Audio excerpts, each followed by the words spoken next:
Next up, we have Don Sharaf and Don Carpenter, who were two of the three principals of the American Avalanche Institute. They are here to talk about kind of taking it from Patrick's theory of the DDL into practice. How did we forecast? How did we operate around the DDL? So I'm not going to give you guys too much history. You can explain yourselves. These guys know what they're talking about. Is that good enough for you? All right, here we go.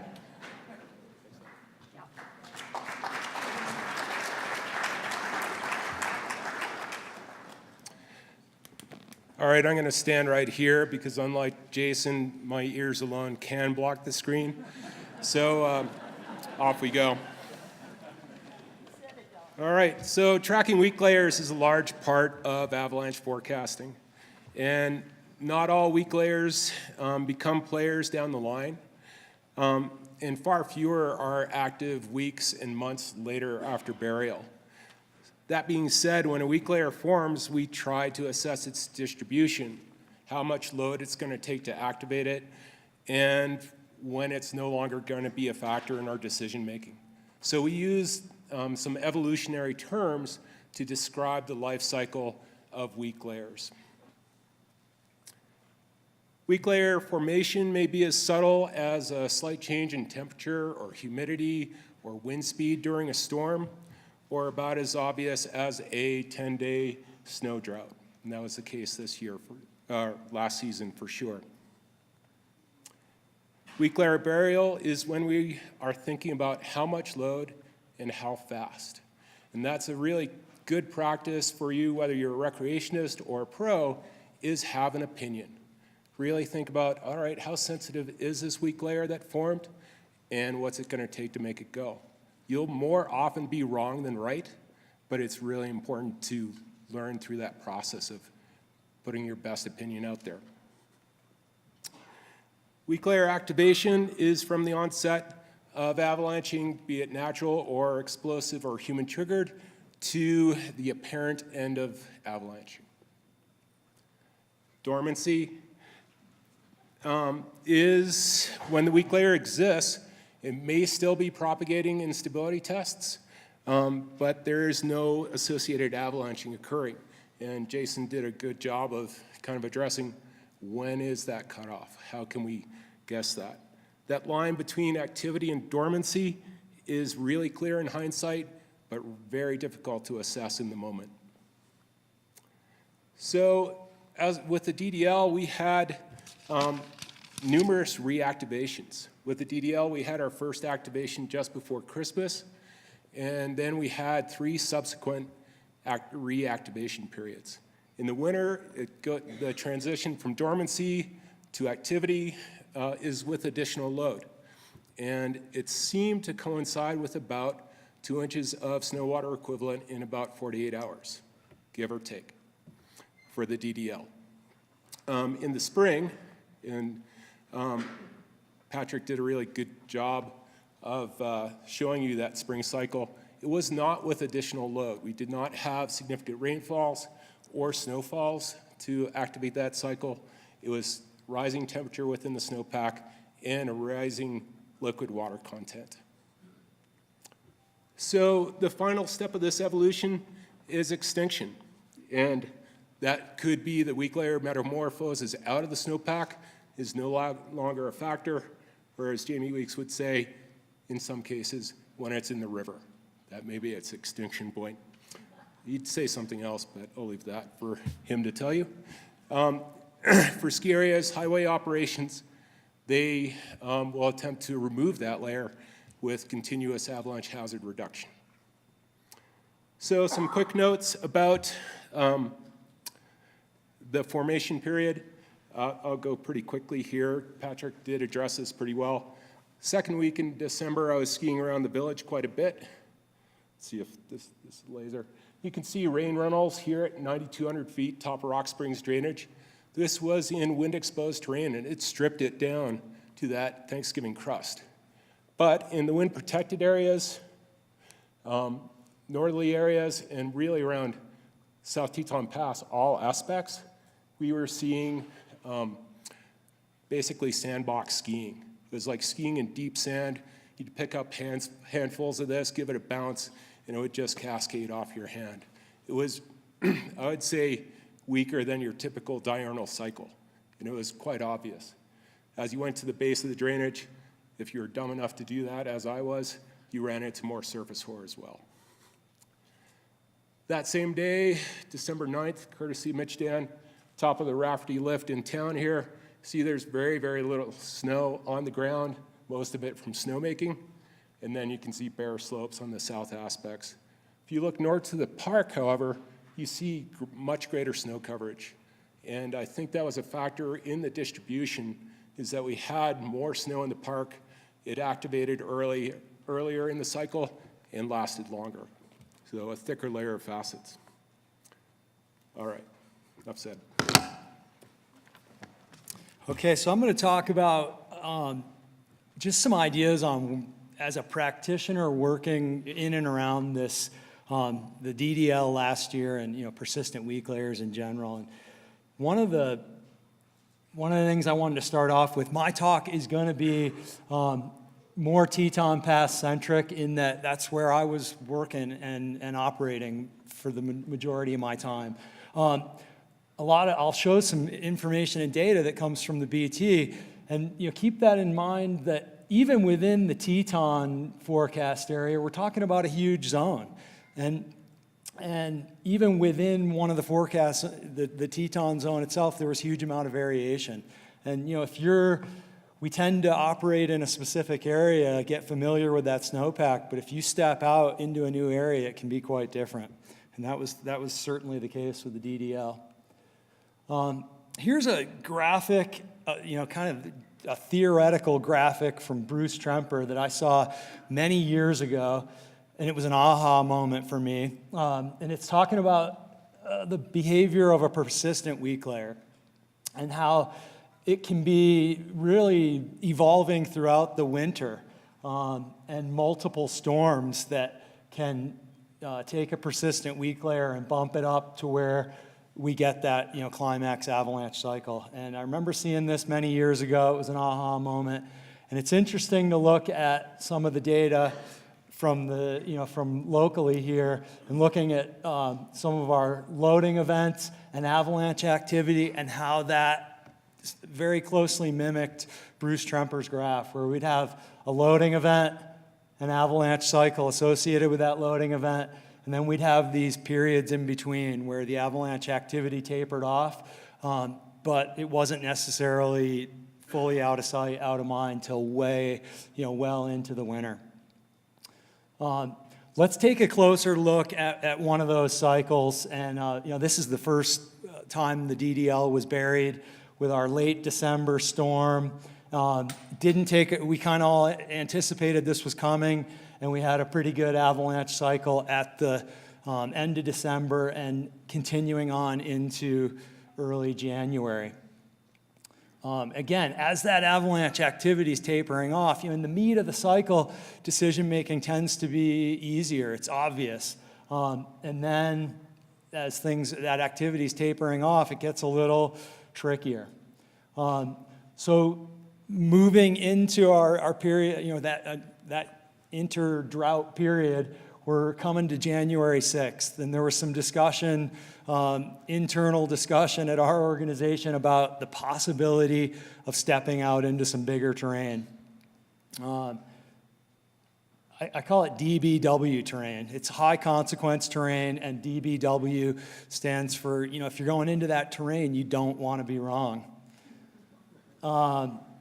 So a couple of, Sharaf and Anderson went out to just recon and take a look at the snowpack out in that zone. Here's a little bit of what they saw from that tour heading north of Glory, looking at some of that bigger terrain. From the wider avalanche observations, we knew the last reported avalanche on the DDL was, early January. It had been several days. There was, on their tour, no obvious signs of instability, collapsing, cracking avalanches. They dug in various locations and were actually surprised at how stable it was with ECTs and PSTs that were not propagating. Here's a quick video of what some of their test results look like. Here's our Thanksgiving crust layers right in here. You can kind of make out the facets. PST test. That's an ECT.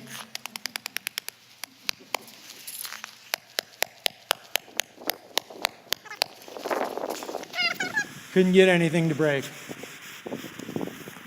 Propagation saw test, running a saw right through that faceted layer with no propagation whatsoever. All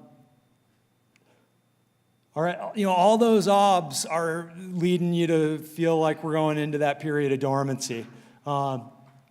Is the dragon just taking a little nap, or is it fully asleep? Asleep is the question.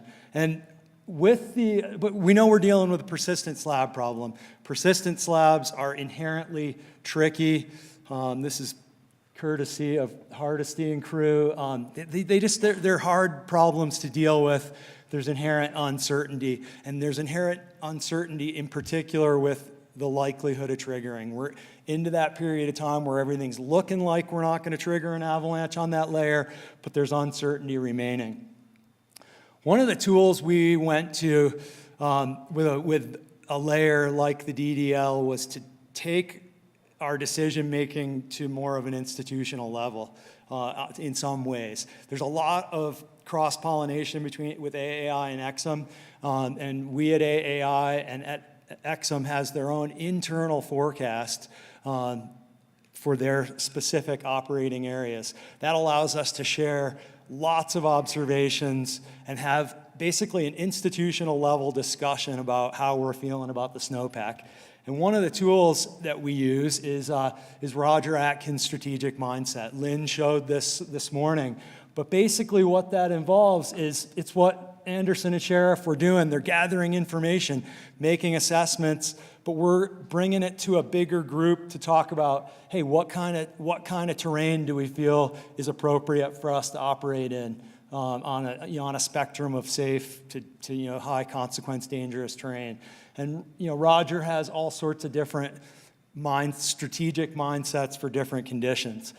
In this case, what we were really discussing was, are we feeling like it's time to step out?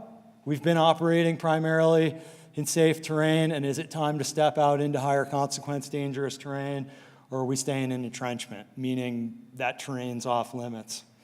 Here's kind of what we came to with a bigger picture group discussion.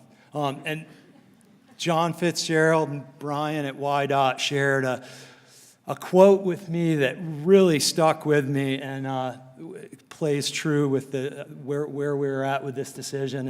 And at first it may not hit you at first, but there's a lot going on. You don't have to be right, just don't be wrong. I think Bill and Don on their tour and their assessment of conditions were pretty darn right.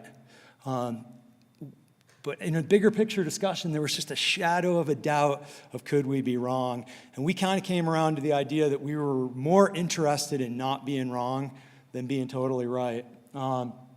We just knew we were dealing with this low likelihood, high consequence. And if we did trigger it, it was an avalanche we can't deal with. Quoting Hardesty, if snow is the question, terrain is the answer. And we basically stayed in that entrenchment mindset and avoided that terrain. So that's kind of how it worked for us, boots on the ground, and both, I think at AAI and EXIM, going with a tricky layer like this, going to a bigger picture institutional level discussion was really huge for sharing of observations and thinking about how we're going to manage it. Okay, moving quickly through a little bit more of the winter. We had another cycle in January. This is our early February cycle, a big one around Teton Pass. We've already seen it. This is closer to the village. This is that big avalanche on Bear Claw, close to Teton Pass. So that DDL was still active in the Teton Pass area. And even a few days out from that, there were some big avalanches close to the village and up in the park. There was quite a bit of wind associated with these. But moving into mid-February, we had another storm cycle on Teton Pass without any of these deep slab avalanches. There was February 20th, an avalanche triggered, resulting in a fatality on the DDL in an outlying area, Sheep Creek in the Palisades. And that was 132 centimeters deep. It was a thinner area where that layer could still be triggered. So we were feeling much better about this layer in around the Teton Pass area with a much deeper snowpack, but this just stayed in the back of my mind. I still want to be aware of those thin zones. And,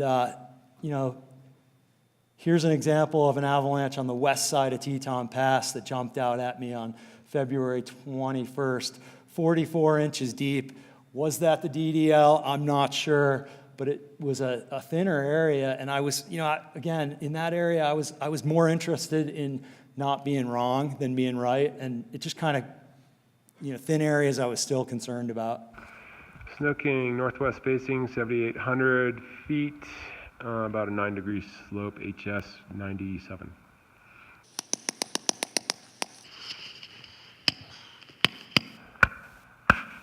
All right, So, ECTP, what was that?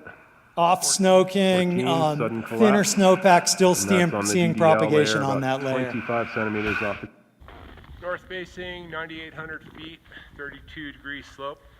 We're north of Glory proper, and coming in, no collapsing, no cracking. Let's see how an ECT does.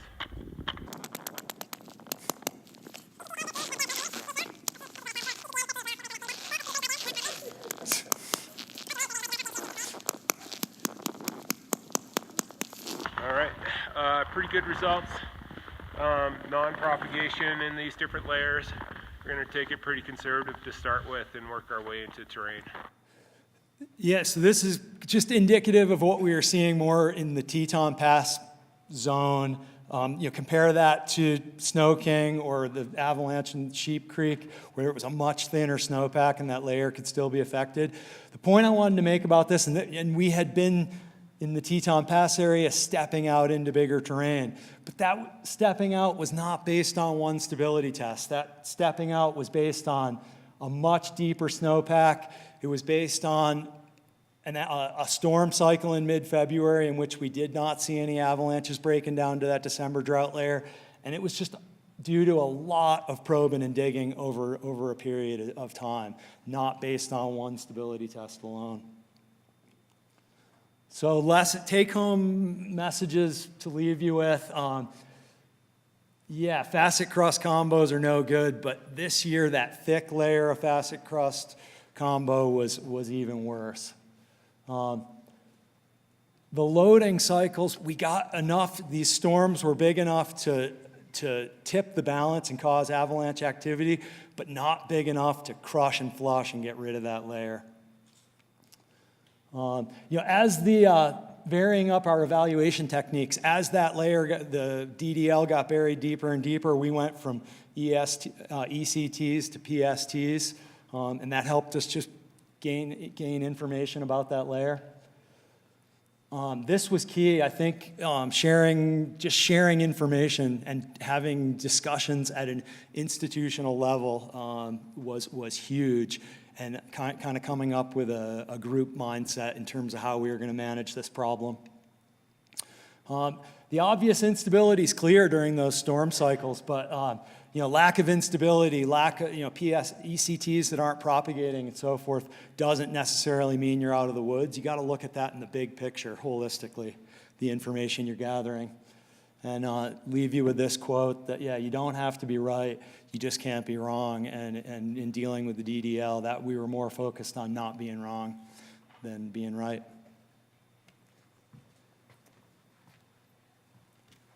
So if you ask me in January, do we have the setup for wet slab avalanches in the spring? I would have said absolutely. We've got that funny business structure at the base of the snowpack. We have a large, thick slab, but if that has a good water factory on top, hey, that's the classic wet slab structure. If you ask me on April 27th, when I stood on top of the east face with about 27 other people, if that was in the forefront of my mind, I'd say no. If you asked me if I was going to dig a pit, I would say No. And we had one of the best corn runs on Taylor I've had. It was fantastic. And it was a really good freeze, and walked away going, what a great day.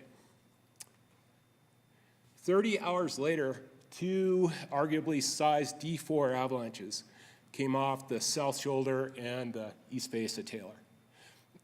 Granted, there were 2 days with valley temps into the 60s.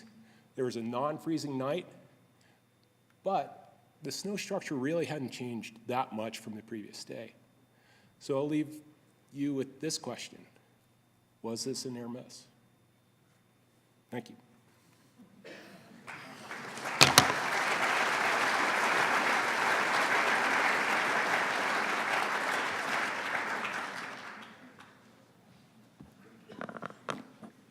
Anybody want to venture an answer for Don? Was that a near miss? So now I'm asking you. He asked you. I'd say no because it was so frozen the night you went. So frozen? Okay, we got a so When frozen. you went, it had a good hard freeze. Okay, so frozen from Jay. Was that Jake? Yes. What you got? I just mentioned to some friends who just talked about this, and I said, you know, it was like by the beginning of March, we saw activity end, and then by the end of April, beginning of May, we started to see it again. Well, we got away with a lot for a couple of weeks, didn't we?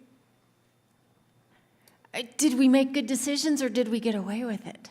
Well, the only thing that changed was triggerability. It was harder to trigger it because, as Don said, the snow structure was still the same. Right, but you need more than just structure, right? Trigger. And propagation. Indeed, and slope angle. I don't know if we got away with it, but obviously the snowpack was still there. Yeah. So my take on this, and I did ask a few people, including people in this audience, including some people who were on top of Taylor with me that day. And the triggers were there throughout that corn cycle. There was excellent corn skiing for a couple weeks there. And I don't think the water factory had set up to the extent that it had in that 2-day sequence between the 27th and 28th. I can rationalize it pretty well, but not convinced that I'm right. That's all I'm saying. I'm not saying right Yep. or wrong. I'm just saying, we got to do some things we couldn't do earlier in the season, but then they showed back up again. Yeah, agreed.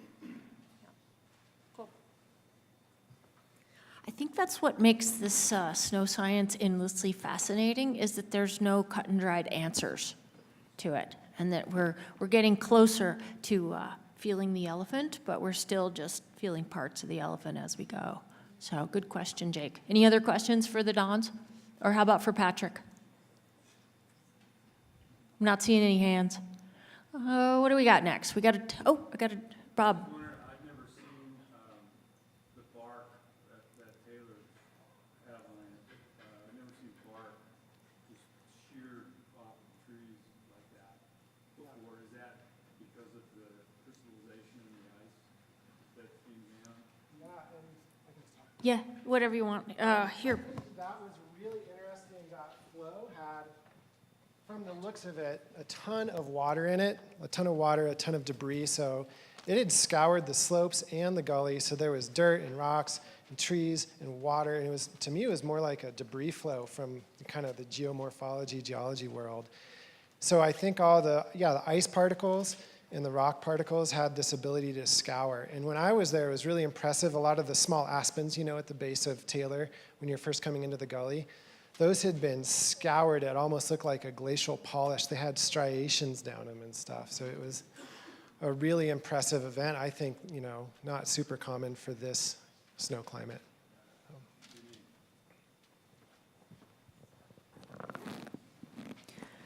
See if you could find Patrick, Don, and Don in the lobby for the break. Let's take 15 minutes. It says 20 on the program, but let's take 15, and we will be right back to start at 3 o'clock. Thank you.